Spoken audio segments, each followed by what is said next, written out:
Estudo 26. Sacrifício da própria vida. Proveito dos sofrimentos para outrem. O Evangelho segundo o Espiritismo, capítulo 5, itens 29 a 31. O objetivo desse estudo é identificar de que forma o sacrifício da própria vida pode ser válido perante Deus e como os sofrimentos de alguém podem ser proveitosos para outrem. Item 29 do Evangelho segundo o Espiritismo. Aquele que está desgostoso da vida, mas não quer suicidar-se, é culpável em procurar a morte sobre um campo de batalha com o pensamento de torná-la útil? São Luís responde: que o homem se mate ou se faça matar, o objetivo é sempre abreviar a sua vida e, por conseguinte, há suicídio de intenção, se não de fato. O pensamento de que sua morte servirá para alguma coisa é ilusório. Não é senão um pretexto para colorir sua ação e escusá-lo aos seus próprios olhos. Se ele tinha seriamente o desejo de servir seu país, procuraria viver, defendendo-o em tudo, e não morrer, porque uma vez morto não lhe serve mais para nada. O verdadeiro devotamento consiste em não temer a morte quando se trata de ser útil, em enfrentar o perigo, a fazer por antecipação e sem pensar o sacrifício de sua vida, se isso é necessário. Mas a intenção premeditada de procurar a morte, expondo-se a um perigo, mesmo para prestar serviço, anula o mérito da ação. São Luís, Paris, 1860. Vamos refletir. Perante Deus, não há diferença alguma entre o homem matar-se ele próprio e fazer com que o outro o mate. Porquanto, perante Deus, o que vale é a intenção. E uma vez que em qualquer dos casos citados o propósito da criatura é o mesmo, suicidar-se, ambos têm a mesma reprovação de Deus. A vida nos foi concedida por Deus, a quem unicamente compete tirá-la. Então, por que é censurável o homem buscar a morte num campo de batalha quando o faz imbuído da vontade de servir ao seu país?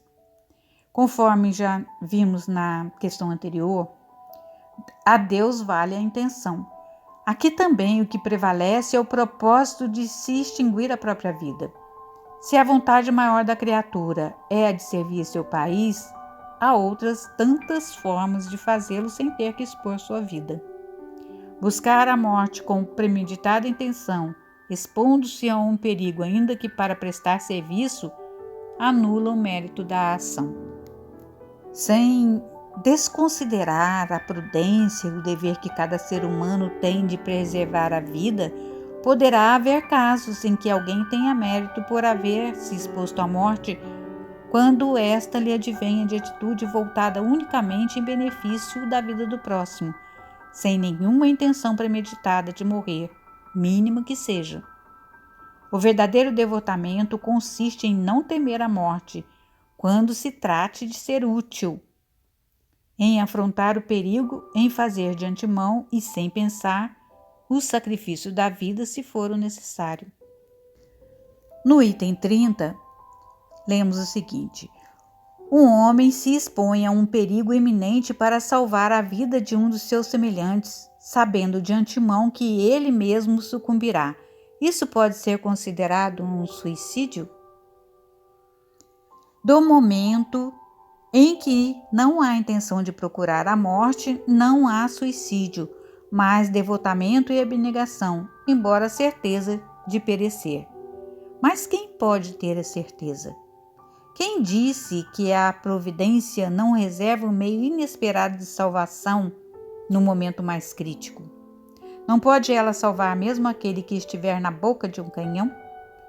Frequentemente, pode ela querer prolongar a prova da resignação até seu último limite, quando uma circunstância inesperada desvia o golpe fatal. São Luís, Paris, 1860. Vamos refletir. Muitas vezes nós somos colocados em situações que nos forçam a agir, inclusive com a possibilidade de pôr em risco a nossa própria vida. Essas situações nos são colocadas à frente pela providência divina, a fim de pôr em prova o nosso devotamento e abnegação em relação ao próximo. Pode muitas vezes dar-se que ela queira levar ao extremo limite a prova da resignação e, nesse caso, uma circunstância inopinada desvia o golpe fatal. Fica a pergunta: sob qual razão pode ser válido o homem buscar salvar a vida do seu semelhante, mesmo sabendo que pode sucumbir? Uma vez que desconhecemos os desígnios de Deus, nunca podemos afirmar que um acontecimento qualquer possa ser fatal para alguém. Portanto, em toda e qualquer circunstância, a nossa boa vontade de servir ao próximo deve estar à frente, visto ser isso que importa ao Pai. Jesus, ao nos prescrever a lei do amor, não acrescentou condição alguma para sua prática. Vejamos o item 31 do Evangelho segundo o Espiritismo. Aqueles que aceitam seus sofrimentos com resignação, por submissão à vontade de Deus e com vistas à sua felicidade futura, não trabalham senão para si mesmos e podem tornar seus sofrimentos proveitosos aos outros. Esses sofrimentos podem ser proveitosos a outrem, material e moralmente. Materialmente, se pelo trabalho, as privações e os sacrifícios que se impõem contribuem para o bem-estar material do próximo. Moralmente, pelo exemplo que dão de sua submissão à vontade de Deus. Esse exemplo do poder da fé espírita pode estimular os infelizes à resignação, salvá-los do desespero e de suas funestas consequências para o futuro. São Luís, Paris, 1860. Vamos refletir. Será que todo sofrimento se reverte em benefício de outrem? Não.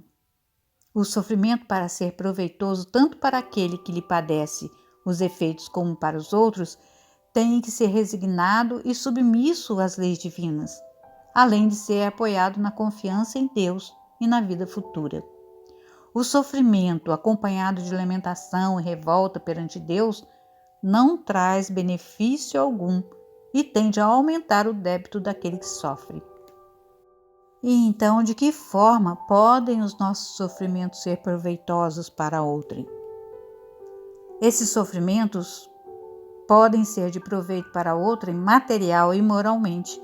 Materialmente, se pelo trabalho, pelas privações e pelo sacrifício que tais criaturas se impõem, contribui para o bem-estar material de seus semelhantes.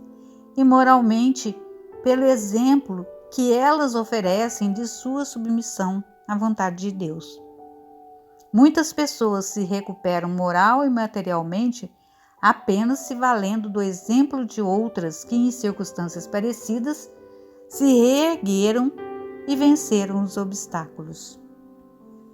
A conclusão a que chegamos é que a vida é obra eterna do nosso Pai, que nos compete respeitar e preservar, agindo segundo suas leis, sabiamente esculpidas por Ele em nossa consciência. O sacrifício da própria vida pode ser válido para Deus quando praticado exclusivamente em benefício do nosso próximo. Os nossos sofrimentos podem ser proveitosos para outrem, material ou moralmente, desde que suportados por nós com resignação e submissão à vontade de Deus. Chegamos ao fim desse estudo, pedindo a Deus que nos abençoe, que nos ilumine e nos fortaleça em nossa caminhada. Que assim seja.